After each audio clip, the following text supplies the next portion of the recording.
Hello, everyone, and welcome to the Joy Reid Show. Happy Friday. A special hello, by the way, to the chat, to all our Team TJRS members, as well as everybody listening on YouTube, Substack Live, as well as on Spotify. Now, we've got a big show for you on this first Friday in September, including an exclusive announcement from the folks at Indivisible. Post-Labor Day insights from an actual labor leader, and my girl, Katie Fang, will be here to unpack the many ways that she and I pissed off the right-wingers yet again. So sorry. Just by being our little anti-fascist selves. Plus, we'll get her take on all the legal maneuvering around Occupy D.C. and, of course, the Epstein files. You do not want to miss it. MAGA, for some reason, just stays mad at me and Wajahat Ali and Mark Lamont Hill and Katie Fang. I'm really not sure why. I'm gonna noodle on it and see if I can figure out why. You know who else is always mad despite constantly getting his way? Donald Trump. And it's becoming more and more ironic by the day. Here was Trump just this week. All run by Democrats, or for the most part run by Democrats. So what they're trying to do with the Epstein hoax is get people to talk about that instead of speaking about the tremendous success like ending 7 wars. I ended 7 wars. Nobody's going to talk about because they're going to talk about the Epstein whatever. I understand. So this is a Democrat hoax that never ends. You know, it reminds me a little of the Kennedy situation. We gave him everything over and over again, more and more and more. And nobody's ever satisfied. From what I understand, I could check, but from what I understand, thousands of pages of documents have been given. But it's really a Democrat hoax because they're trying to get people to talk about something that's totally irrelevant to the success that we've had as a nation since I've been president. Yeah, okay. Well, first of all, a few problems. Number one, you've ended no wars, Donald. Number two, the big release of documents was because of the Democrats, not because of you. And here's the other problem. See, one of the big things that propelled Donald Trump to political power in the first place was his appeal to right-wing evangelicals, particularly the subset of right-wing evangelicals who were attracted to a certain religious cult called QAnon, which was actually born during his first presidency. Since its emergence in 2017, QAnon has used myriad channels to spread its wild theories, most of them online. Now, the movement has found other ways to radicalize new believers, notably evangelical churches. A recent study found that as many as 1 in 4 white evangelicals believe in core tenets of QAnon. QAnon followers believe that a cabal of Satan-worshipping pedophiles run the government and media, and that they traffic children for satanic rituals. They claim that a group of military officials, together with Donald Trump, are fighting back. A survey by the polling organisation Ipsos, seen exclusively by the BBC, found that 7% of Americans still believe that this is true. That's down from 17% last year, but it's still 22 million people. The world goes under deep state Illuminati possession. What next? Shut your churches down? The pedophiles, the Satanists. Take your kids out of your home? With their wicked plots. Rape your wife? You think we are on the losing side? Well, you better look at history. Put you in a concentration camp? It's time to wake up! Anybody that believes what the left believes is absolutely on the side of evil. America may fall one day, but it will not fall to Joe Biden. Trump will be back, whatever that looks like. QAnon runs on the tracks that faith has laid. And to make it even weirder, one theory for who the original Q poster was this white South African software engineer who was a moderator on these right-wing sites called 4chan and 8chan. You really cannot make it up, but I digress. And you have to understand that QAnon grew among white evangelical churches in the U.S. that were losing members and steam as the country grew browner and more secular. And embracing the idea that the left is full of pedos and satanic evil worked really well to fill the pews and the church bank accounts. The QAnon cult exploded in popularity during the pandemic, when a lot of white evangelicals were freaked out by the Black Lives Matter protests and the lurch of corporate America and Hollywood and academia and even some of their own children and grandchildren to the left in response to the murder of George Floyd. QAnon was part of the right-wing backlash that helped fuel anti-COVID vaccine conspiracies and anti-masking mania, despite Trump being literally the president in office, and despite the fact that his government, through Operation Warp Speed, helped rush the COVID vaccines to market. And it didn't seem to matter that Trump was not actually mass arresting Democrats and sending them to Gitmo. QAnoners believed he was working at it behind the scenes. He just needed more time to root out the deep state. And then, in July of 2019, the Trump Department of Justice actually arrested perhaps the most prolific pedophile child sex trafficker in U.S. history, Jeffrey Epstein, and began preparing to put him on trial. And then just 1 month later, Epstein was found dead in his prison cell under the not-so-watchful eye of the Trump Justice Department, which happened to be led by the son of Epstein's former employer as a math teacher at an expensive Manhattan high school, a job from which he went on to become a major investment manager with no experience whatsoever. All totally normal, I'm sure.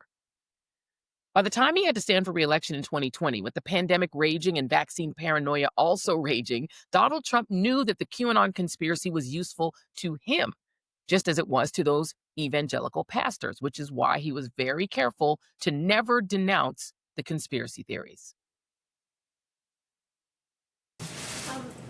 During the pandemic, the QAnon movement appears to be gaining a lot of followers. Can you talk about what you think about that and what you have to say to people who are following this movement right now? Well, I don't know much about the movement other than I understand they like me very much, which I appreciate. But I don't know much about the movement. I have heard that it is gaining in popularity, and from what I've heard, these are people that when they watch the streets of Portland, when they watch what happened in New York City in just the last 6 or 7 months, but this was starting even 4 years ago when I came here, almost 4 years, can you believe it? These are people that don't like seeing what's going on in places like Portland and places like Chicago and New York and others. Okay? Well, at the crux of the theory is this belief that you are secretly saving the world from this satanic cult of pedophiles and cannibals. Does that sound like something you are behind? Or well, I haven't heard that, but is that supposed to be a bad thing or a good thing? I mean, you know. We're denouncing. Let me ask you about QAnon. It is this theory that Democrats are a satanic pedophile ring and that you are the savior of that. Now, can you just once and for all state that that is completely not true and that disavow QAnon in its entirety? I know nothing about QAnon. I just told you. I know very little. You told me, but what you tell me doesn't necessarily make it fact. I hate to say that. I know nothing about it. I do know they are very much against pedophilia. They fight it very hard, but I know nothing about it. They believe it is a satanic cult run by the deep state. Study the subject. I'll tell you what I do know about. I know about Antifa, and I know about the radical left, and I know how violent they are and how vicious they are. You have the QAnon shirt, and one of the things QAnon believes in is there's this conspiracy theory, satanic pedophilia. Do you believe in that? Yes. No, thank you. You do. Trump has not criticized the conspiracy QAnon. You say you believe in theories like this. Oh, yes, sir, 100%. You think he has your back by not criticizing it? Yeah, I really do. Yes. Do you think he should have denounced QAnon? No. Why? Because why should he? Because they believe in crazy stuff. No, that's what you guys try to make us believe, crazy stuff. No, but do you believe that there are Democrats and celebrities who are in a pedophile ring? Well, you know what? You do believe? I do. Yes, I do. But where does that come from, that belief? Where does that come from? Why don't you ask the little kids? No, pedophilia is terrible, and every normal person in the world is against pedophilia. But to say that Hillary Clinton and Democrats are involved in the pedophile ring, there's no evidence of that. Let me ask you, who do you work for? ABC or CNN? CNN. No, I'm not talking CNN. It's crazy, it's ludicrous. Does that bother you that he wouldn't say it's wrong? No, it didn't, because I think he wants to put everything out there so you can judge for yourself. I've heard it before. Yeah, but you've heard it, and with all due respect, man, hearing it is not meaning it's true. I just believe whatever's wrong, he's going to fix right. Donald Trump. Yes, yeah, yes. Do you think the president should have denounced QAnon? No. I don't think he has enough information to denounce QAnon at this point. He can tweet anything he wants because we love him. We trust him. Now, note that Trump could have said at any time, that he was already doing what the QAnoners want. There's no need for them. You could have said, my Justice Department was preparing to prosecute Jeffrey Epstein, and we're going to get his co-conspirators too. But note that he never did say that for some reason. Just say it. Even so, after Trump lost to Joe Biden, QAnon helped to spread the belief that the election was in fact stolen. It was part of the overall insane atmosphere around the January 6th insurrection, where believers saw the election as just another plot by the deep state to try to stop Trump from completing his mission to root out the pedophiles and the satanic left.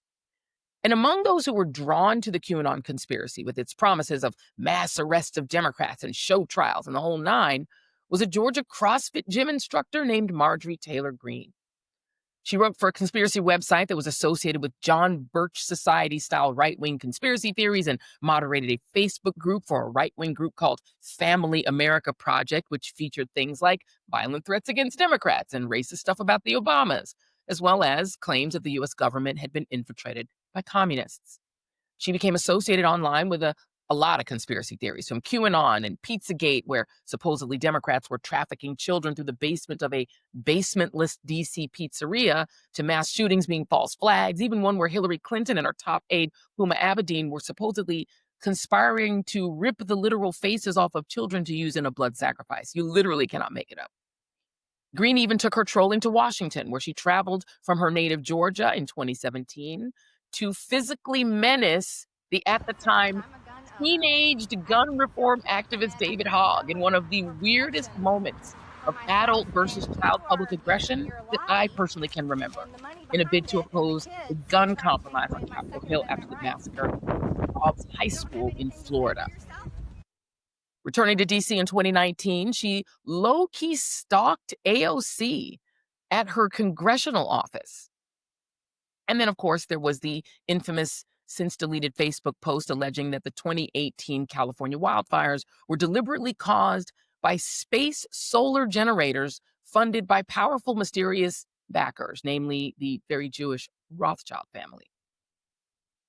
And despite all of that, Greene won a surprise Republican primary in Georgia in 2020, and she was on her way to Congress, where she became one of the most prolific Trump and insurrection supporters in January of 2021, as well as a prolific bully, particularly targeting a trans freshman congresswoman named Sarah McBride. She and the equally right-wing faux Christian gun fanatic Lauren Boebert of Colorado screamed at Joe Biden during a State of the Union. Then they kind of fell out and cat-fought each other, I guess over who was more MAGA. And then, of course, there was the attack on Jasmine Crockett that earned her what might be the single greatest takedown of all time. You the one talking about, I think your fake eyelashes are messing up. No, ain't nothing. Hold on. Listen. Order. Mr. Chairman, That's beneath would even you your please history. regain That's beneath order even of your you. committee. Order. That is absolutely unacceptable. How dare you attack Meeting will the suspend. physical Meeting appearance will of another suspend. person? Are your Move feelings hurt? her words down. Aw. Oh, girl, baby girl. Oh, really? Don't even play. Baby girl? I don't think we are so. going to move, and we're going to take your words down. I second that motion. Ms. Greene agrees to strike her words. I believe she Chair should apologize. recognizes No. Mr. Perry. She should apologize. Okay, hold on. Then after Mr. Perry's going to be recognized, then Ms. Greene I'm not still has 4 minutes and apologizing. 21 Well, seconds. then you're not the right striking to your object. words. I am You're not apologizing. I'm just curious, just to better understand your ruling. If someone on this committee then starts talking about somebody's bleach blonde, bad built butch body, that would not be engaging in personalities, correct? A what now? What? Chairman. So why am I reminding you of all this? Not just because that was absolutely hilarious. And, there were actual t-shirts and a song, King Melonius, big up. I'm reminding you of it to drive home the point that there could not possibly be a more unexpected voice of reason on Capitol Hill than Marjorie Taylor freaking Greene. And yet she might also be the most emblematic illustration of why Donald Trump cannot get himself out from under the Epstein saga. Because you see, when equally right-wing Kentucky Congressman Thomas Massie teamed up with Democratic Rep. Ro Khanna to push for a discharge petition to try and force the Trump Justice Department to finally release everything that it has on the very real pedophile ring Jeffrey Epstein and his sicko partner Ghislaine Maxwell ran for more than a decade, and a bipartisan group of lawmakers brought some of the Epstein and Maxwell survivors, victims, to Capitol Hill to tell their stories to the members and to the world, Marjorie Taylor Greene even while doing her usual crazy trolling, including of Don Lemon for literally no reason at all, gave what I must admit were some actually quite poignant remarks. I know, but go with me on this and listen. Good morning. This is my 5th year in Congress, and this is the largest press conference that I've seen since I've been here. And this is because this is an issue that matters so much to Americans. This is an issue that doesn't have political boundaries. It's an issue that Republicans and Democrats should never fight about. As a matter of fact, it's such an important issue that it should bring us all together. It's grieved me to watch the arguments and debates take place among my colleagues and even the administration. I think this is something that was worth fighting for. And here's a little bit more. You see, the women behind me are going to tell you stories that you've never heard before. These are unimaginable horrors that they've lived with for their entire lives since they were very, very young. But these are also similar stories that many children, teenagers, women, and even men are enduring nightmares right now as we speak. You see, these women have been fighting since the 1990s. I heard one woman tell us yesterday since 1996. And they have carried with them shame. But I want to tell you something. The shame does not fall on these brave, courageous women. The shame falls on every single person that coldly turned a blind eye to their abuse. The shame falls on every single person that enabled it. The shame falls on every single person that took money to continue it. And the shame falls on the people in power over the past several decades that protected the monster, Jeffrey Epstein, and his cabal that continued a nightmare. Now, usually I don't do this, but Marjorie, I agree. And this press conference was not just a show by members of Congress. It was an opportunity for some of Epstein and Maxwell's victims to be heard. Here's a little reminder of what they said. And today we are coming forward and we are going to fight like hell for these women, because we have to fight like hell for those that are enduring sexual abuse and are living in a prison of shame. Anyone that is being abused, it is not your fault. You should live with no guilt or fear or shame. And that Transparency is justice. Release the files, end the secrecy, and stand with us in declaring that no one, no billionaires, no politicians, not world leaders, is above the law.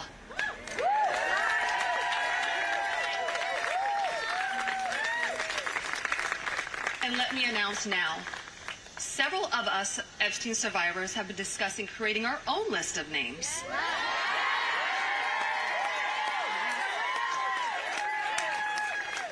We know the names. Many of us were abused by them.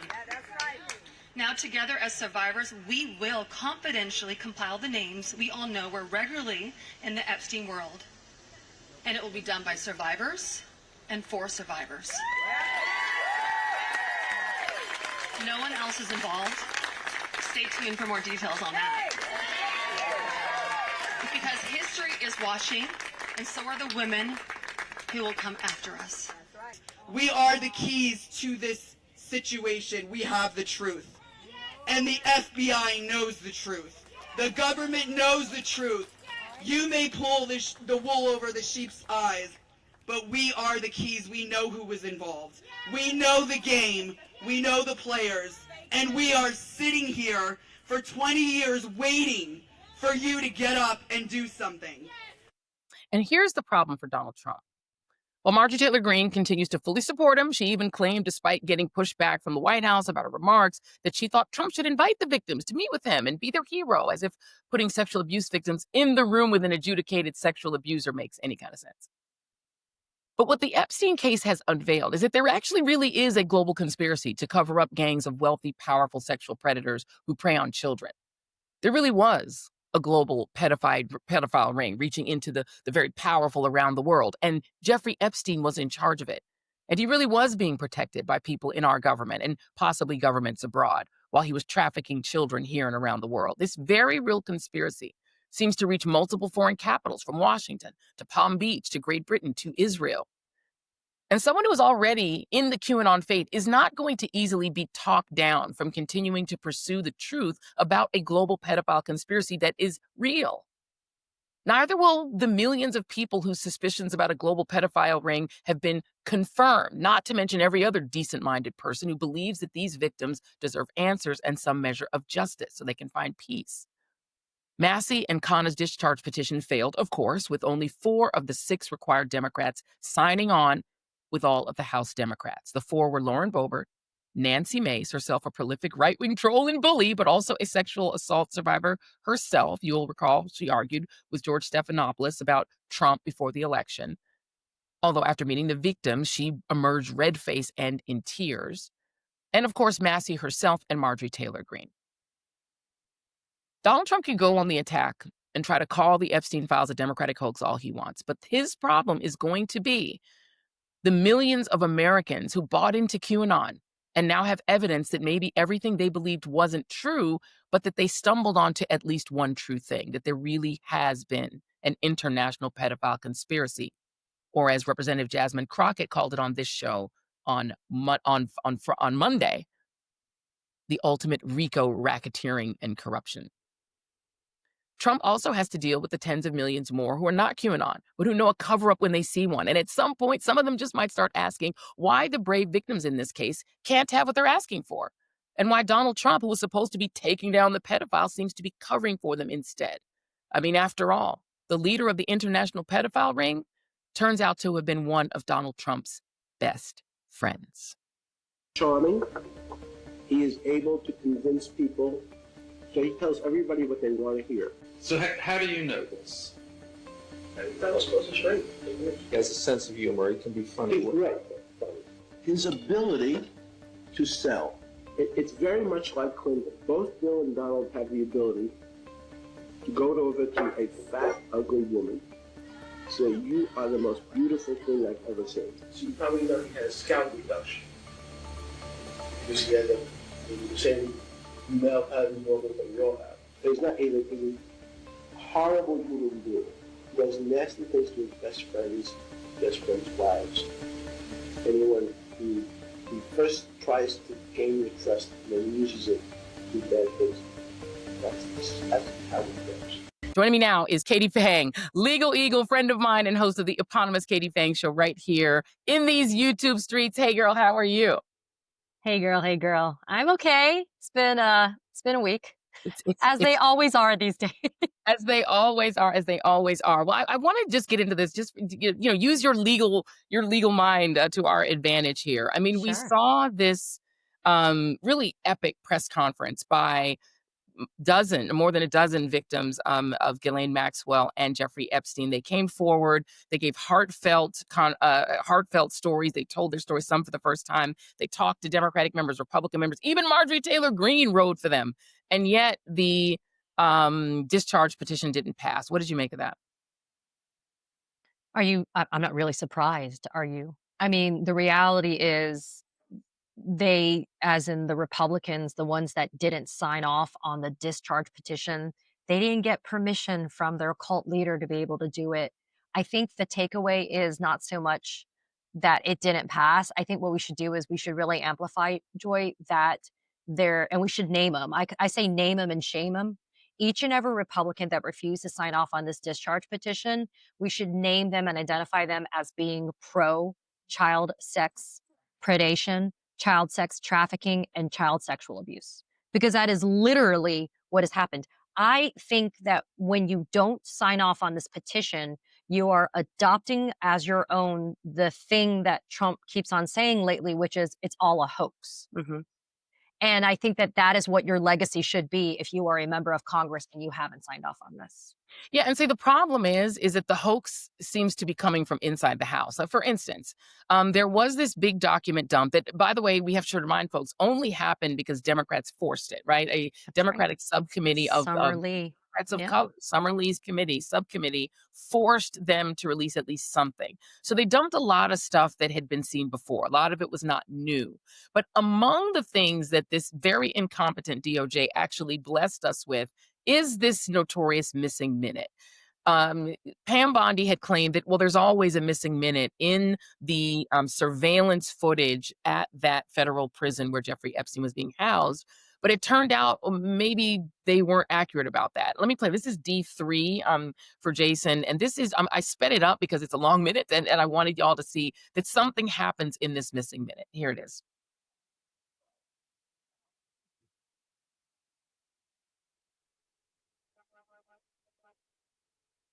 And then while you're watching it, and we can even talk over it, but you can see that people are moving in the background because we were told, and the story was, and now we can put up the slow version while I put this question D4 for Katie. We were told that the two guards who pleaded guilty to falsifying their reports that night falsified the reports because they were asleep. That doesn't look like a person that's asleep. Somebody is walking back there and going toward that back area where the cell where Jeffrey Epstein is located. Does this missing minute tell you anything? And what about the fact that apparently the Trump regime lied about it? I'm not surprised that they lied, but I do think that it just underscores the importance, Joy, of the full release of the Epstein files. It actually took people back in July, if you'll recall, the Department of Justice, Pamela Joe, she stood there and she released this whole memorandum in conjunction with Kash Patel from the FBI. And she made this representation that there were, all of these gigabytes of information and that, they had gone through all of this extensive review and that no people were going to be charged additionally and that there was nothing there. And then she went on to say, but yeah, you know what? Here's the quote raw video footage. But we then found out, right? It wasn't them making the representation that stuff had been spliced together. It took internet sleuths that were tech experts to point out that there was something wrong. And then she was, cornered with it. And then Pamela Joe's like, oh yeah, I'm sorry. Everything has that missing amount of time. Now, when you see this, it just goes to show that you can't trust this administration for shit. And that if you release all of it, you allow those of us that are going to be taking the time to look at it to deduce on our own what's real and what's not. But if you're also looking at it for the truth, I think you then can make your own decisions as to people's levels of culpability in the information that's contained inside of it.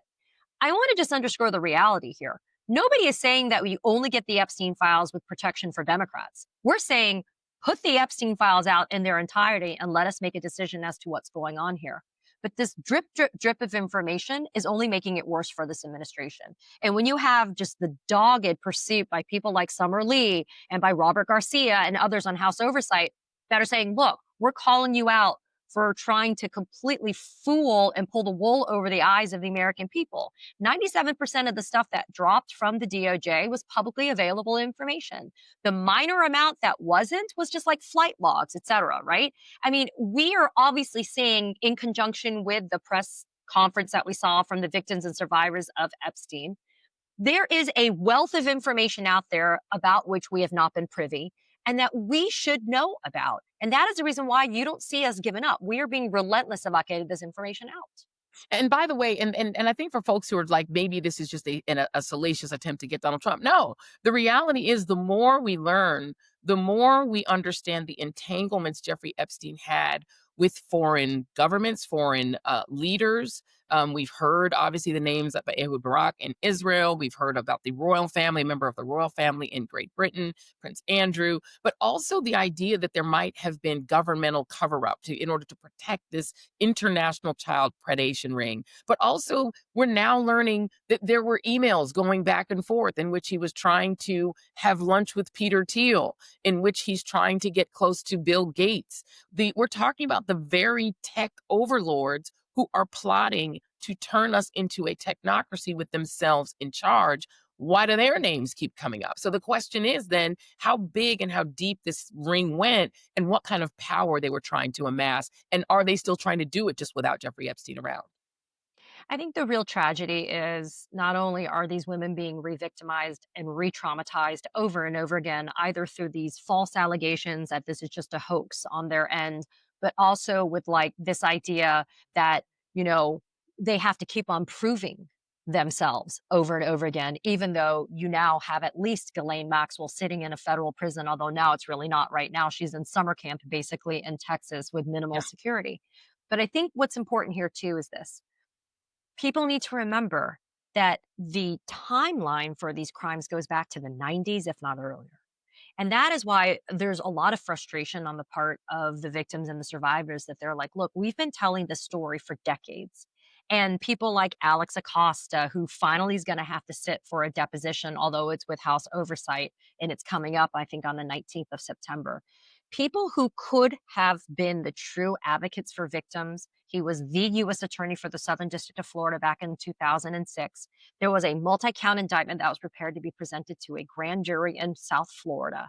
That could have been a way to prosecute Jeffrey Epstein before something happened to him, because I'm not even going to say whether it was at his own hand or not. There could have been justice for these people. And now we get a Department of Justice, quote unquote, justice, that says that Ghislaine Maxwell is a reliable narrator of the truth, and that her spin, even though she's already been convicted of crimes, that her spin is supposed to be the truth. It's just the constant browbeating of victims and survivors of sexual abuse that we have to sit there and say enough is enough, which is why, again, politics makes strange bedfellows, Joy, and we know this. And I'm not saying that Marjorie Taylor Greene or Lauren Boebert or Tom Massey or any of them get a pass on the shit they've done and they continue to do. But I do say that, yes, this should be a bipartisan effort to be able to have transparency on the sexual abuse of children. And when you see the women standing there bearing it and putting it all out there, knowing that they're going to be judged internationally for what they are saying, why do they not get the support from this administration? Why is it the criminals? The criminals get the pass by this administration. I mean, it's because the felon is in the House, right? The felon is in the Oval, and that's the reason why.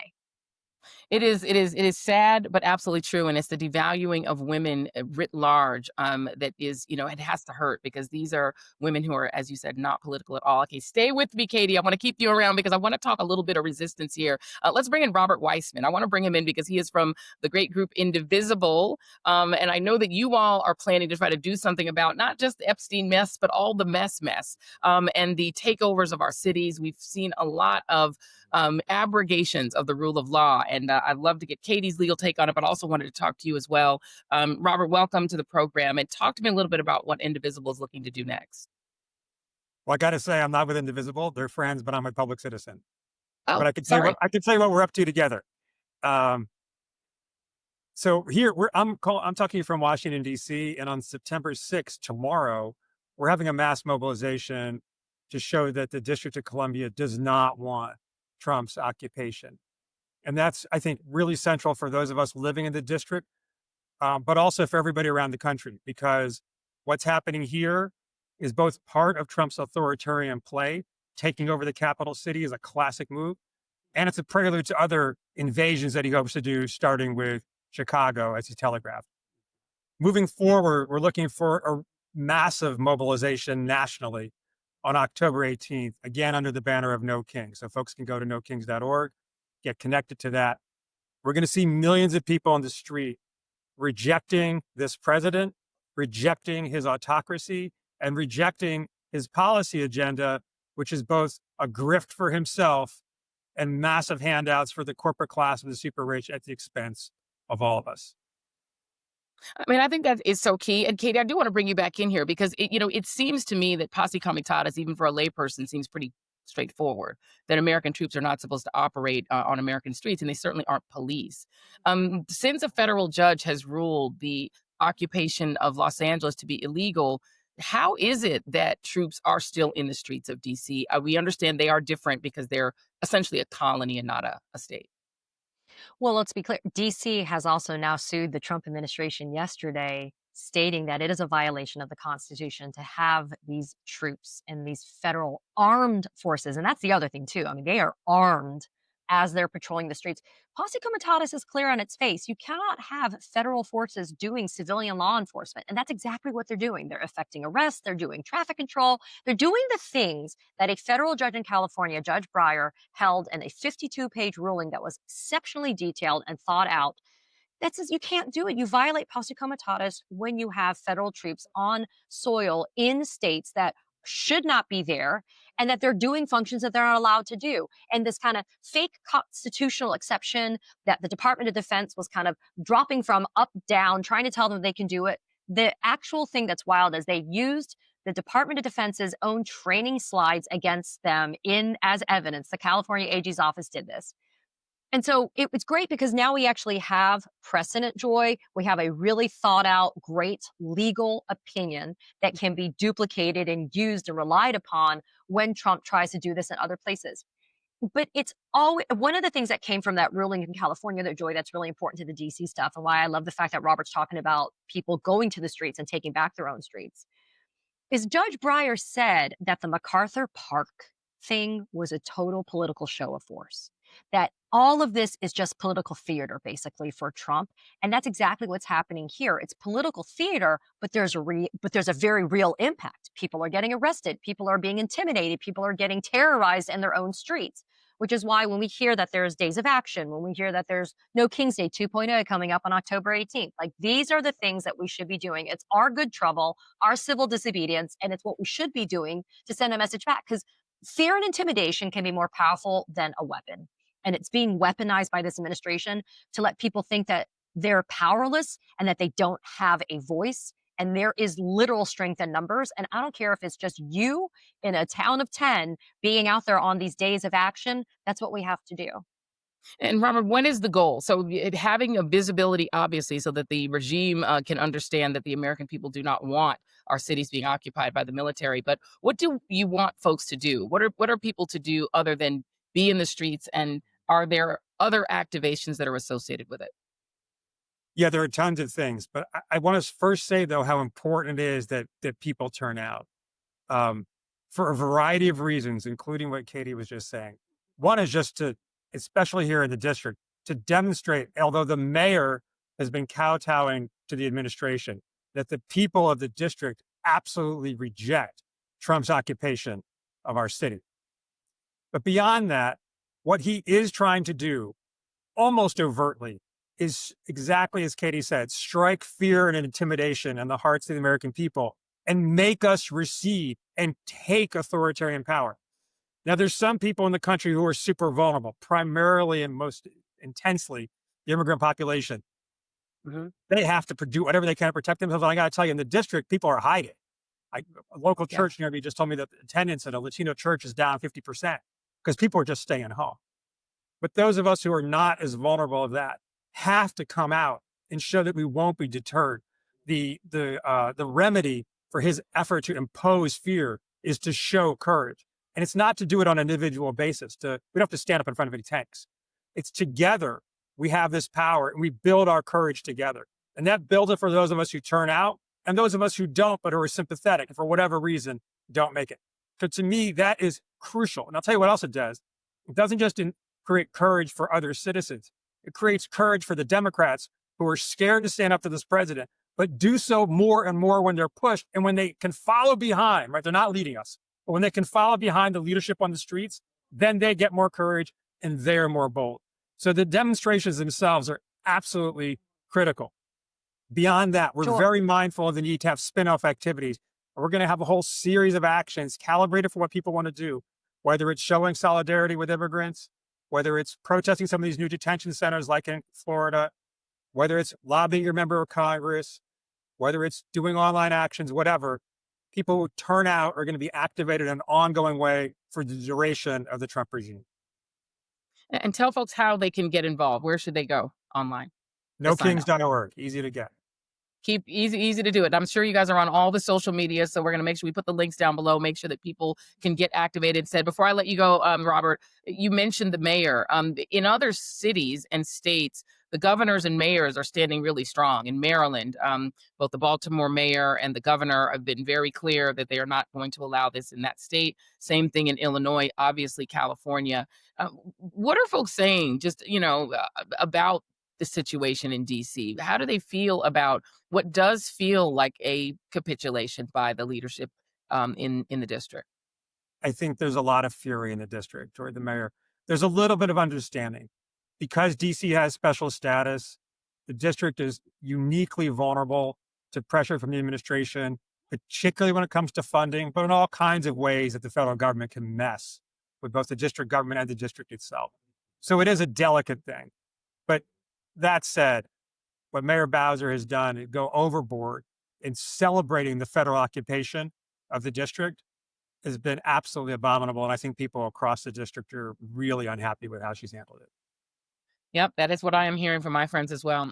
Robert Weissman, a public citizen, thank you so much. We really appreciate you stepping in. Thank you very much. Appreciate you. Thank you.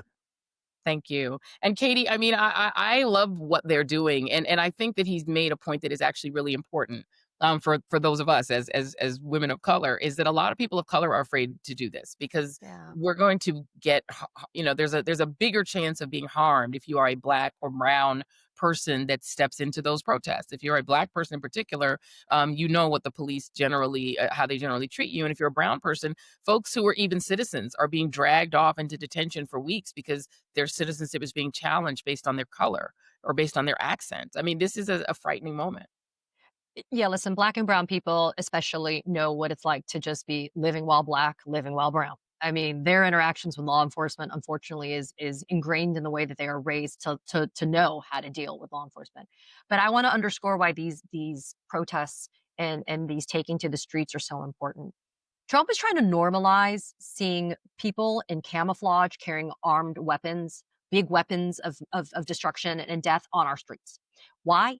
Because when the midterms roll around next year, he wants people to be so scared that they don't show up to polling places. Trump wants people, especially our immigrants, to think if they show up and exercise, their right to vote. And let me be clear. If you are not a U.S. citizen, you're not voting, okay? I mean, there are already protections that are baked into our system to prevent the lies that Trump tries to say about voter fraud.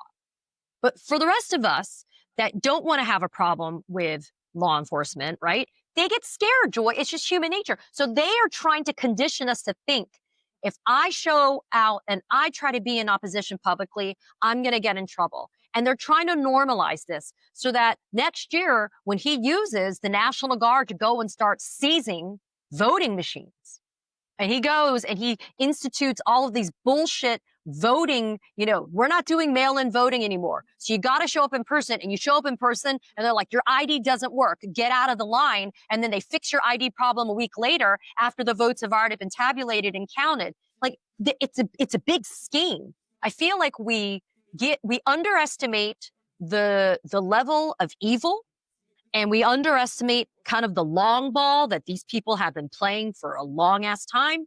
And that is why we need to be very kind of, we got to really look at the chessboard in front of us and realize that if we can go out and we can show that we're not intimidated by this, then it hopefully makes them have second thoughts about how they want to manage us moving forward.